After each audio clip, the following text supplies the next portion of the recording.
ආයුබෝවන් අදත් සිංහල YouTube නාලිකාව වෙනුවෙන් ඔබ සියලු දෙනාම ඊටම ආදරයෙන් පිළිගන්නවා. අද අපි මෙම කෙටි වීඩියෝව තුළින් ඔබට ලබා දෙන්නේ 10-11 සිංහල සාහිත්‍ය සංග්‍රහය පෙළපොතෙහි එන කෑරගලය වැජඹෙීමේ ලෙසින් සිට නැමැති පද්‍ය පන්තිය අධ්‍යයනය කිරීමට ප්‍රවේශයක් තමයි මෙම කෙටි වීඩියෝ තුලින් අපි අද ඔබට ලබා දෙන්නේ. කෑරගලය වැජඹෙයි මේ ලෙසින් සිට නැමැති පැදි පෙළ හංස සංදේශය නම් කෝට්ටේ යුගයේ ලියවුණු ශ්‍රී ලංකාවේ ඊටම ගීතවත් රමණීය සහ අද්විතීය සංදේශ සාහිත්‍ය කෘතියක ගම්මානයක් පිළිබඳ කරනු ලබන්නා වූ වර්ණනයක් ඇතුළත් පද්‍ය කිහිපයක්. මෙම පද්‍ය උපුටගෙන තිබෙන්නේ හංස සංදේශයෙන් බව ඒ අනුව ඔබට පැහැදිලි වෙනවා. එහෙමනම් මෙම පාඩමට ප්‍රවේශයක් ලෙස කෝට්ටේ යුගය පිළිබඳවත් හංස සංදේශය පිළිබඳවත් පොදුවේ කෝට්ටේ යුගයේ ශ්‍රී ලංකාවේ සාහිත්‍ය පිළිබඳවත් ඔබව දැනුවත් වෙනවා. එහෙමනම් මෙම කෙටි වීඩියෝව හොඳින් ශ්‍රවණය කරන්න. ඒ අනුව ඔබට මෙම කෑරගලය වැජඹෙයි මේ ලෙසින් සිට පද්‍ය ඉතා හොඳින් පහසුවෙන් තේරුම් ගැනීමට සහ අදාළ අභ්‍යාසවලට පිළිතුරු සැපයීමට පහසුවක් වෙනවා. මෙම මාතෘකාව නැත්නම් කෑරගලය වැජඹෙයි මේ ලෙසින් සිට කියන මාතෘකාව එකම අපිට කතා කරන්න වෙනවා හංස සංදේශය. හංස සංදේශය පිළිබඳව කතා කිරීමට පෙර අපිට කතා කරන්න වෙනවා කෝට්ටේ යුගය. කෝට්ටේ යුගය වශයෙන් සැලකෙන්නේ ක්‍රිස්තු වර්ෂයෙන් 1412 ඉඳලා 1580 දක්වා කාලවකවානුව. ඒත් එක්කම කෝට්ටේ යුගයේ අපිට සාහිත්‍යයත් එක්ක කතා කරනකොට වැදගත්ම රාජධානි සමයක් තිබෙනවා. ඒ තමයි ක්‍රිස්තු වර්ෂ 1415 ආරම්භෙන 6 වෙනි පණ්ඩිත පරාක්‍රමබාහු රජතුමාගේ රාජධානි සමය. අපි කතා කරන හංස සංදේශය රචනා වෙන්නේ මෙන්න මේ 6 වෙනි පණ්ඩිත පරාක්‍රමබාහු රජතුමාගේ රාජධානි සමයේ. එහෙමනම් මේ 6 වෙනි පණ්ඩිත පරාක්‍රමබාහු රජතුමාගේ රාජධානි සමයත් පොදුවේ කෝට්ටේ යුගයත් සාහිත්‍ය සංස්කෘතික සහ ආගමික වශයෙන් ශ්‍රී ලංකාවේ ඊටම ශාස්ත්‍රීය සහ බොහොම දියුණු සමයක් විදිහටයි සැලකෙන්නේ. ආර්ථික සහ දේශපාලනික වශයෙන් රට ස්ථාවරව පැවතිච්ච සමයක්. ඒ නිසාම ධර්ම ශාස්ත්‍රීය සහ සාහිත්‍යමය වශයෙන් ලොකු ප්‍රබෝධයක් මේ යුගයේ ඇති වුණා කියන එක තමයි පොදු පිළිගැනීම වී තිබෙන්නේ. එහෙත් අපි ඔබට මෙම කෙටි වීඩියෝව හරහා ඔබේ දැනුම තවත් සියුම්ව පුළුල්ව මෙම කරුණ පිළිබඳව යෙදවීමට අපේක්ෂා කරනවා.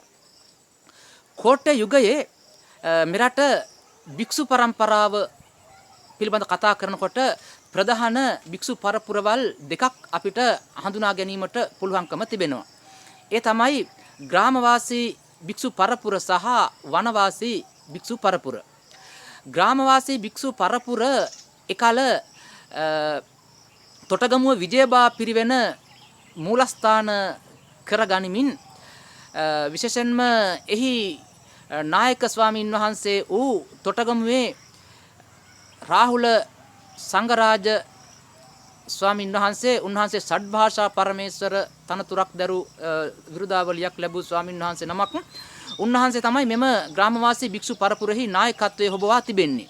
උන්වහන්සේගේ ප්‍රධාන ශිෂ්‍යයා විදිහට සලකලා තිබෙන්නේ සැලකෙන්නේ වෑත්තෑවේ හාමුදුරුවෝ. විශේෂයෙන්ම මෙකල ග්‍රාමවාසී භික්ෂු පරපුරෙහි ධර්ම ශාස්ත්‍රීය හා ශාසනික සේවාවන් තොටගමේ රාහුල ස්වාමින් වහන්සේ වෑත්තෑවේ ස්වාමින් වහන්සේ ප්‍රමුඛ ස්වාමින් වහන්සේලා පරිෂදයක් මගින් සිදු වෙලා තිබෙනවා. එහි ප්‍රතිවාදී පාර්ශවය වනවාසී භික්ෂු පරපුර.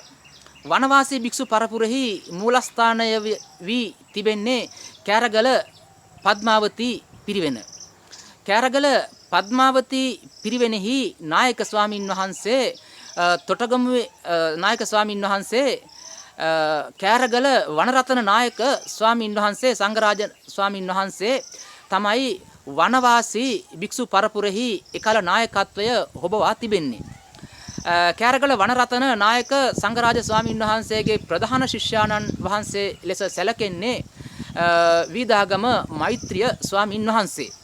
විශේෂයෙන්ම මෙකල වනවාසී භික්ෂු සම්ප්‍රදායෙහි භික්ෂු පරපුරෙහි ධර්ම ශාස්ත්‍රීය සහ සාහිත්‍ය සේවාවන්හි ප්‍රමුඛතම පුරෝගාමී කාර්යභාරයක් ඉෂ්ට කළේ මෙම වීදාගම මෛත්‍රිය ස්වාමින් වහන්සේ විසින්.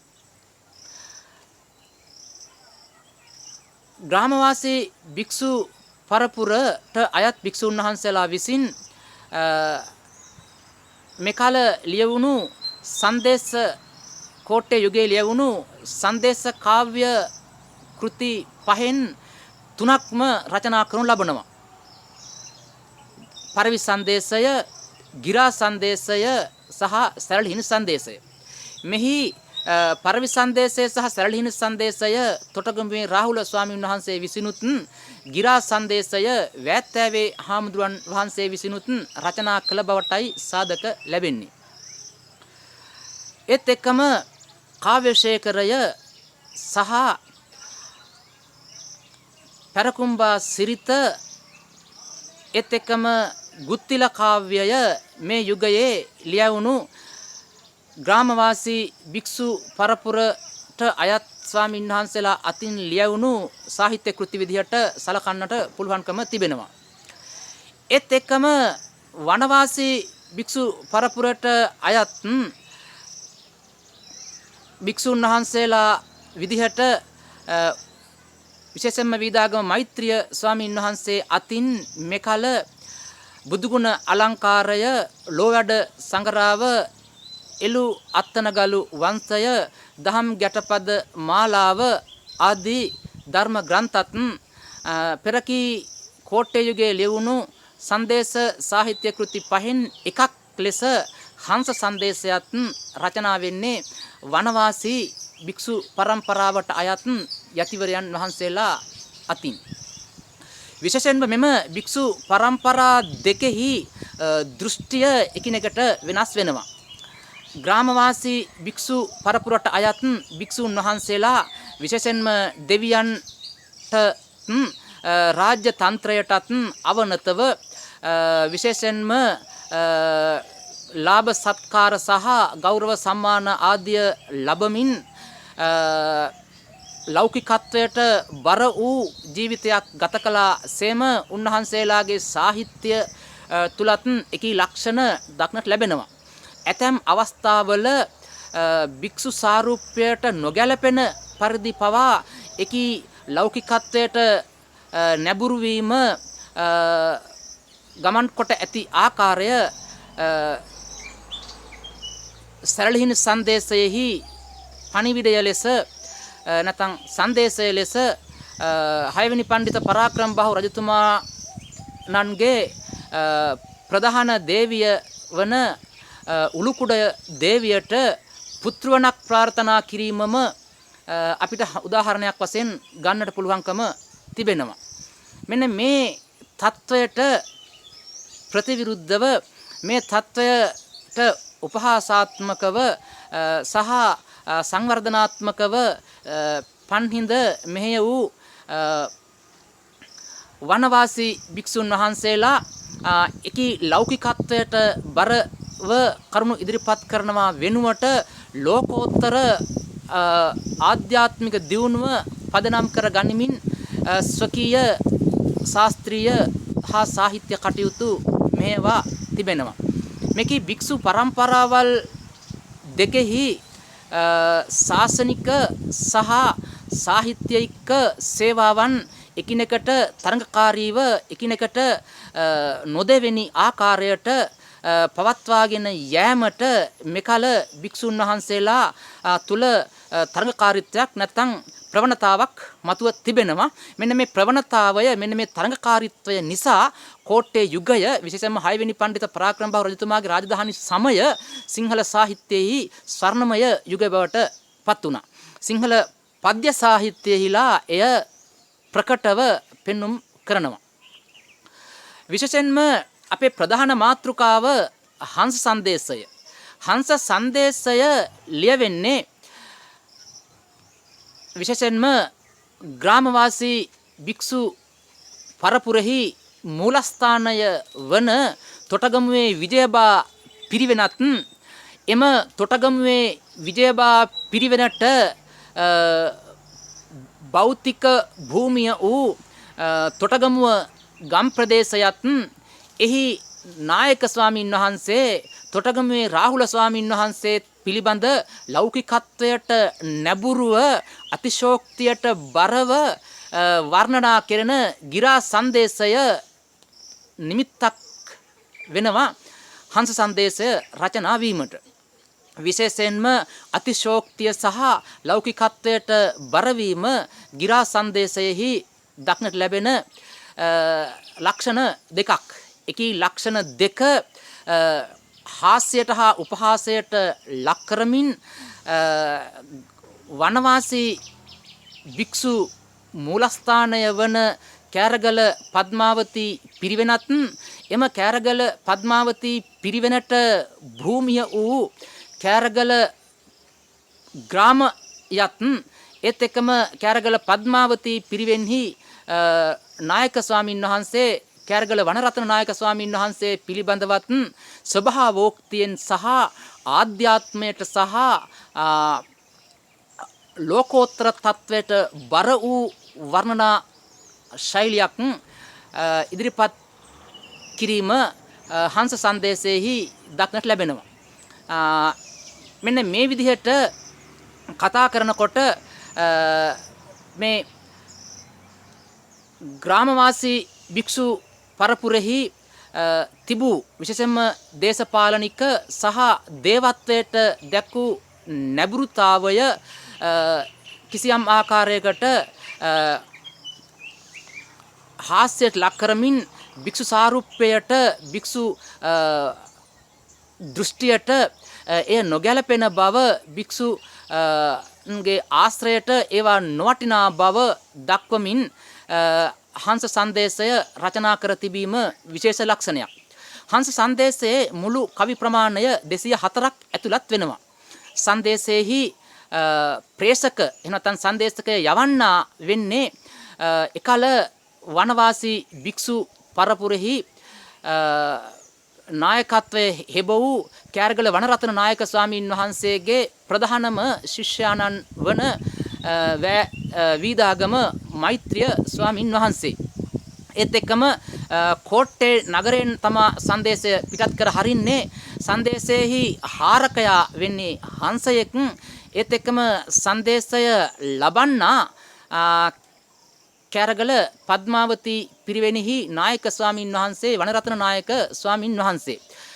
ඒත් එක්කම මෙහි සංදේශය වන්නේ සමන් විභීෂණ සහ කඳ කුමරු ආදී දෙවිවරුන්ට පිරිත් කියා පින් අනුමෝදන් කිරීමෙන් එකී දෙවිවරුන් ලවා කෝට්ටේ 6 වෙනි පඬිත පරාක්‍රමබාහු රජතුමා ආරක්ෂා කර දෙන ලෙස කෑරගල පද්මාවතී පිරිවෙන්පති වනරත්න නායක ස්වාමින් වහන්සේගෙන් ඉල්ලා සිටීම තමයි මෙම සංදේශයේහි පණිවිඩය නැත්නම් සංදේශය වෙන්නේ.